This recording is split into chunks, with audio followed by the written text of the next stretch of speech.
If you want to have fun doing a mock draft just for one team, look no further than the Denver Broncos because the team needs here are extremely entertaining. Wide receiver and running back. And when you look at the other needs on their team, you look at how good this defense is, there isn't a ton of desire outside of just bringing in some depth. So with the early picks in this Denver Broncos mock draft, you can be really aggressive in terms of who you want because you got 20, you got 51, and you got 85. To be honest with you guys, if 3 really good skill position players are there, we're going to take them. Without further ado, let's get into this Denver Broncos mock draft. And if you are new, you don't know what's going on, every day leading up to the NFL draft, 5 p.m. Eastern, there is a new 7-round mock draft for your favorite team. There's a playlist below with the teams we've already done. Every single day leading up to the draft, there will be another mock draft for you. So if you're new, make sure you subscribe and join the family. But without further ado, let's get into this mock draft. As always, it is going to be a 7-round mock. We are manually controlling the Denver Broncos. These are the picks we got. We just talked about them, and we're going to be on the clock at pick 20. To be honest with you guys, we're going to go pretty quick through these mocks as usual. Oh, a little too quick for me there. But we were on the clock at pick 20 here with Luther Burden on the board, Emeka Egbuka on the board, guys on the board that are unbelievably talented. We need somebody to step in. Now, Emeka Egbuka, Luther Burden, very similar players, right? We can look at their builds. Luther Burden is a guy who's 5'11", 208. He is pretty much an X receiver who can play in the slot. Emeka Egbuka is 6'1", 205, a bigger slot guy, but has excelled on the inside. When you look at what Denver wants to do, they probably want somebody a little bit lighter, somebody who's going to be the motion guy, who's going to buy eyes, but can also still be that Z on the other side of Courtland Sutton if needed. And to me, that's Luther Burden. I think this is the best player on the board. I think you could look at Omarion Hampton, but the reality is we're on the clock here. In 31 picks, there will still be plenty of running backs available for us. We're going to pause it just very briefly at the end of the first round here just to see who's going. Omarion Hampton goes pick 24 to the Minnesota Vikings. Interesting pick there. Emeka Egbuka 22. There's still going to be plenty of running backs who are on the board. Like Cam Scadabo is a guy we're looking at. Quinshon Judkins is a guy we're looking at. Right now, not a ton of players going off the board just yet. We're going to be on the clock here in about 9 picks.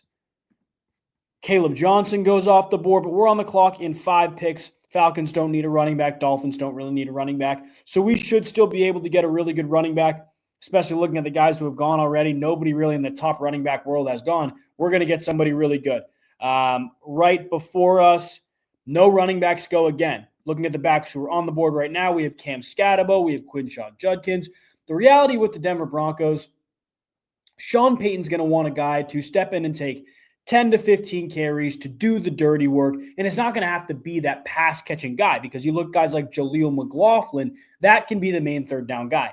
The interesting thing, though, Audric Estime is their short yardage guy. Sean Payton loves to deploy very different packages. We've seen that. There's plenty of games where Sean Payton walks out 5 different running backs in the Chargers game earlier on, or actually later on the Thursday Night Football game. There were packages where drives, where Sean Payton literally had 4 different backs on the field. So looking at who's available right now, I think we go with the best overall guy, right? Like Cam Scadabo is very, very good. You saw that last year, 294 for 17-12, very efficient on the ground, 5'11", 215. Quinshon Judkins, 6'2", 219. Now, I think athletically, you're probably getting a little bit more in Quinshon Judkins, but at the same time, Cam Scadabo is an absolute workhorse. And I think when you look at the best running backs who are on the board now, I think TreVeyon Henderson is honestly pretty comparable, a little bit stockier than Jaleel McLaughlin, but comparable to Jaleel McLaughlin. I think Cam Scadabo is truly the best player on the board at the running back position right now. I think if we go him, we can look at some other wide receivers who are available later on in the draft. We'll be picking right around here with Tez Johnson, Savion Williams, and obviously we get some other positions in need like interior offensive line and defensive line. The only real fascinating thing here is Jaden Higgins because this is a guy who's 6'4", 215, like very prototypical X receiver, plays like Courtland Sutton. But do you really want 2 of the same guy? I'm not convinced. Cam Scadabo is the pick here for us. We're going to be on the clock at 85. Looking at who is going, nobody crazy. The Eagles get Jared Ivey. The Texans get Jaden Higgins at 58. We're going to have plenty of opportunity to get some really good players here at 85. Again, the needs are interior defensive and offensive line. I mean, Jordan Phillips is the best guy on the board right now. We see it. Elijah Roberts is fascinating because we're going to have to get an edge rusher in the draft. That's usually just how it goes. You kind of just need to build some depth on that defensive line. But I think Jordan Phillips, when you look at him, He is 6'3", 320. You look at where he has played, it's been it's been evenly divided between the A gap and the B gap. So he can stretch out a little bit. He's not going to line up over the tackle. He's 320 pounds, but he is a guy who can do a lot of different things, who can make life easier for the other guys around him. I think Jordan Phillips is the no-brainer pick here. I mean, Tate Ratledge is a very good interior offensive lineman, but when we're picking at 122, there's going to be some really good guys available. Willie Lampkin's one of my favorite players in this draft. He's a utility guy, can play so many different positions. If he's on the board for us next, we probably just take him, to be honest with you. We will be on the clock here in about 20 picks. Looking for some interior linemen. Let's see, did Willie Lampkin go? Not that I have seen. Yep, on the clock at 122, Willie Lampkin is there for us. The only thing is we can potentially get some other positional help.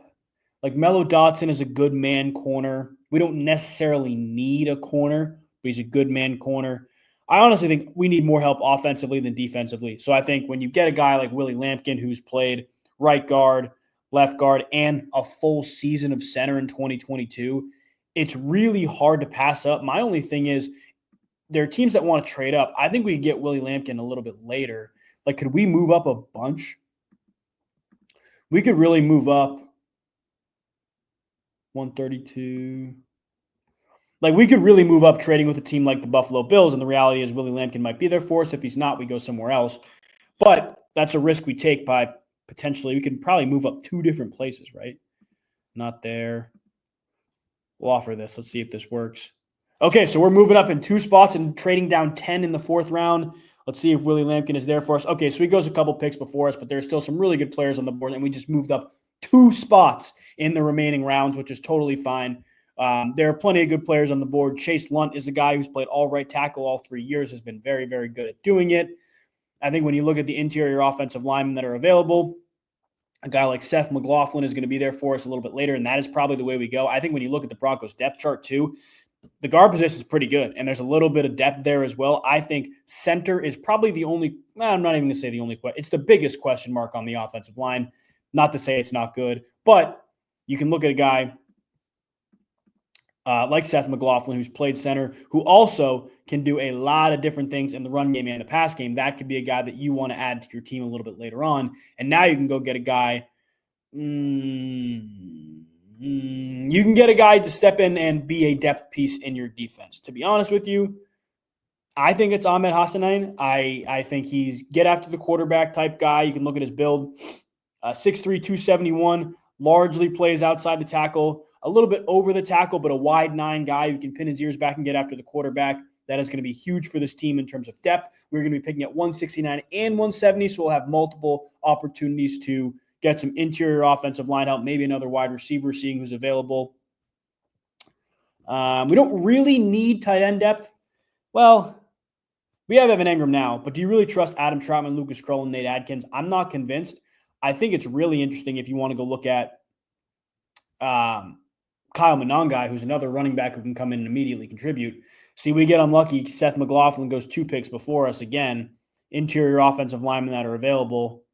Dylan Fairchild's a guy I like, but this is Jonah Monheim is a guy who's played center, left tackle, right guard, and right tackle. Now, that's good and bad, right? You obviously want somebody to have a consistent career at a position, like a guy like Jake Majors, who I'm fascinated by. He is a great pass blocking center, but I don't know. I think we could go different ways here. I think we can look at some tight ends, potentially a backup quarterback. There are some really good players on the board right now.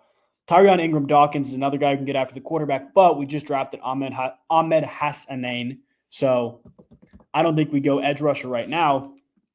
Upton Stout is a very, very versatile guy. When you look at like 5'9", 182, like a guy who can do a ton of different things but help you in the run game, it's pretty special.